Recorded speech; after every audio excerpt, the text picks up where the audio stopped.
Ndugu wanahabari, nadhani muna taarifa na tumekuwa tukiwasiliana na nyinyi mara kwa mara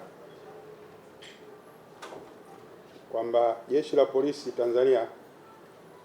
Kamisheni ya Polisi Zanzibar, Idara ya Upelelezi wa Makosa ya Jinai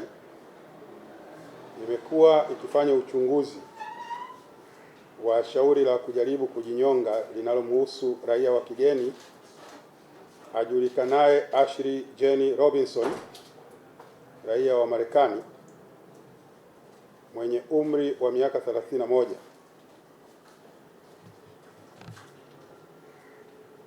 Tukio hili la kujaribu kujinyonga kwa raia huyo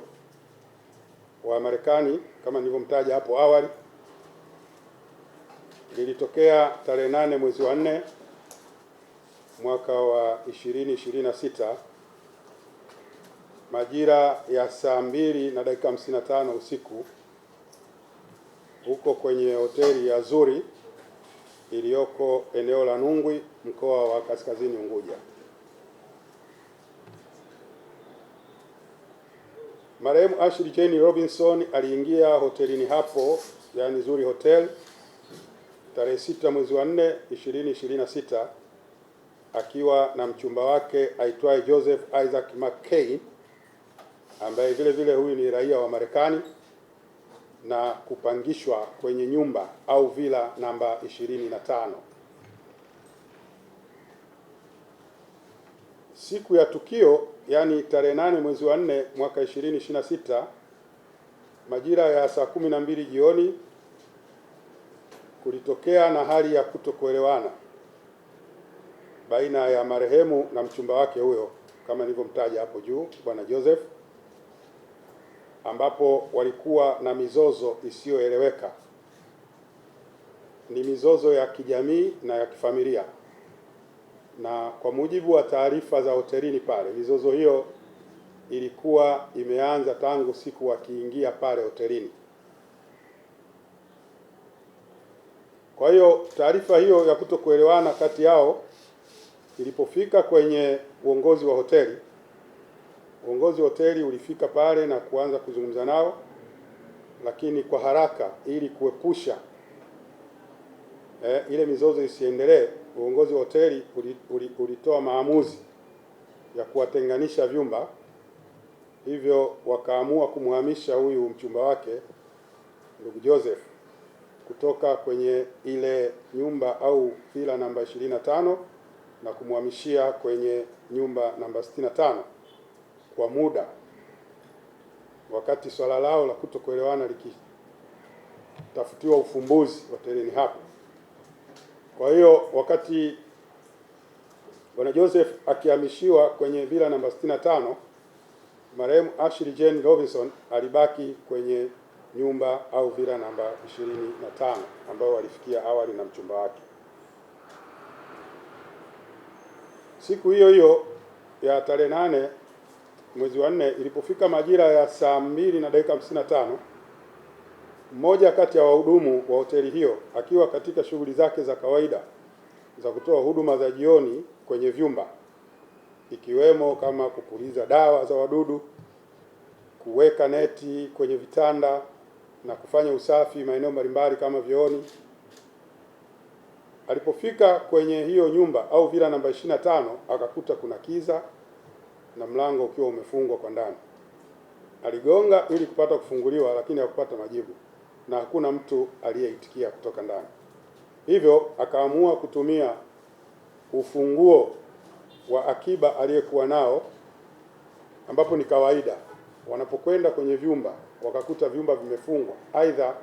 wahusika watakuwa wamekwenda restaurant hotelini au wamekwenda swimming pool au kutembea maeneo mengine, huwa wanakuwa na funguo za akiba, wanafungua na kuingia ndani ili kuangalia au kuendelea na hali ya usafi kama vile ambavyo ratiba yao inavyowahusu. Hivyo akaamua kutumia ufunguo huo wa akiba, na alipoingia ndani akawasha taa, na ghafla upande wa kushoto wa mlango akasikia kishindo cha kama mtu vile akijigonga gonga. Ndipo alipogeuka na kumkuta marehemu akiwa ananing'inia kwenye kabati, kwenye chuma cha kabati la ukutani, chuma kinachotumia kuwekea henga za nguo, akitumia mkanda wa nguo ambazo wateja mara nyingi huzitumia vyumbani kama nyakati za kuoga au nyakati za mapumziko. Baada ya kuona hali hiyo, alitoa taarifa kwa haraka kwa uongozi wa hoteli na hatimaye uongozi wa hoteli ulikwenda kwenye chumba hicho na kumkuta Ashley Robinson akiwa ananing'inia na akiwa na hali mbaya. Kwa hiyo kwa haraka zaidi walimfungua na kumkimbiza kwenye hospitali ya jirani na hotelini hapo inayoitwa North Valley kwa matibabu ya awali, na baadaye usiku huo huo alikimbizwa kwenye hospitali ya Ampola, zamani ilikuwa inajulikana kama Global Hospital, iliyopo mkoa mjini Magharibi Unguja kwa ajili ya matibabu zaidi.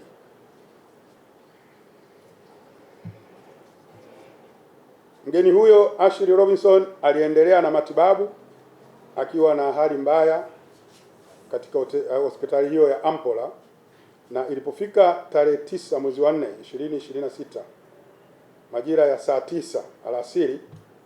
Ashley Robinson alifariki dunia katika hospitali hiyo akiwa anaendelea na matibabu kutokana na tukio lililotokea tarehe 8 la yeye kujaribu kujinyonga kwenye hoteli ya Zuri kule maeneo ya Nungwi, mkoa wa Kaskazini Unguja.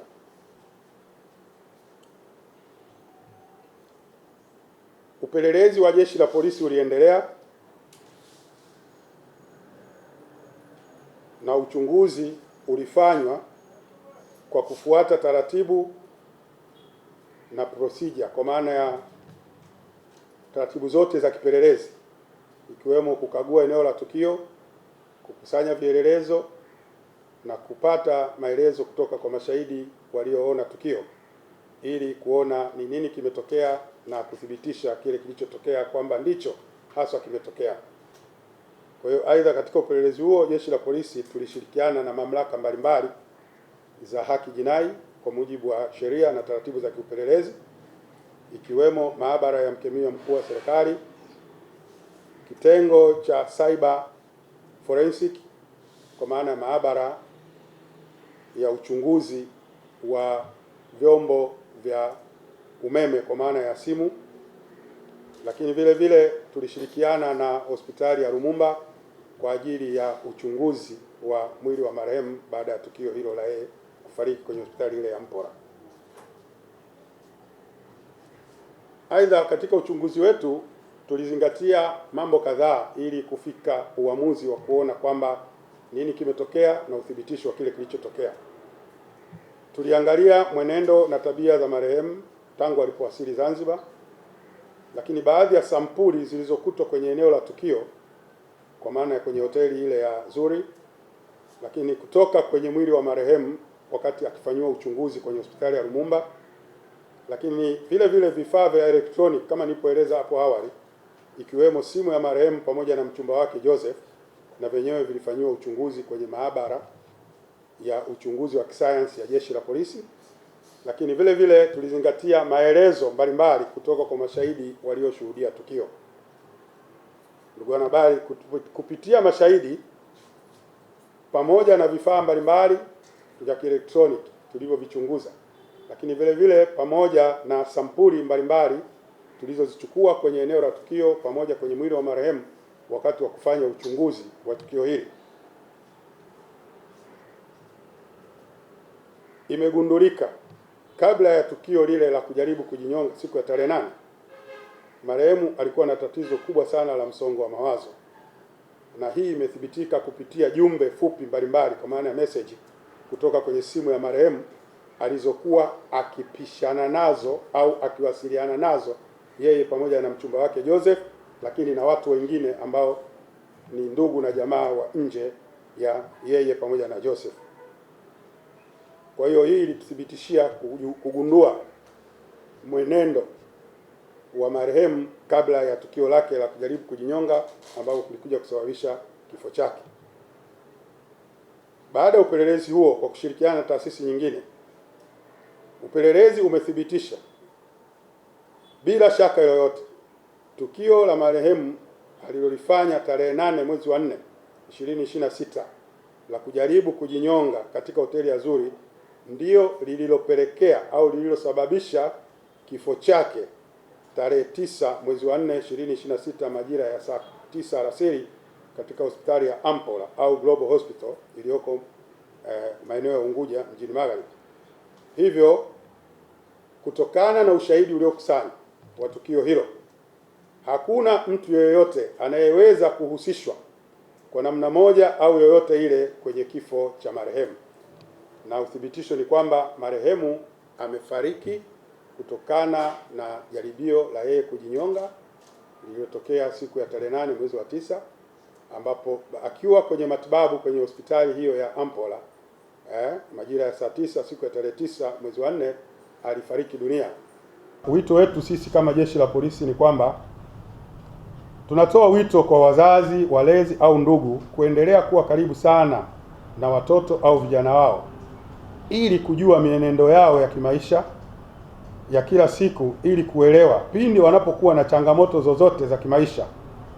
basi zigundulike mapema na ikiwezekana zitolewe ushauri ili kuepusha watoto au vijana hao kutoa maamuzi magumu yanaweza kusababisha hata kujiondoa uhai.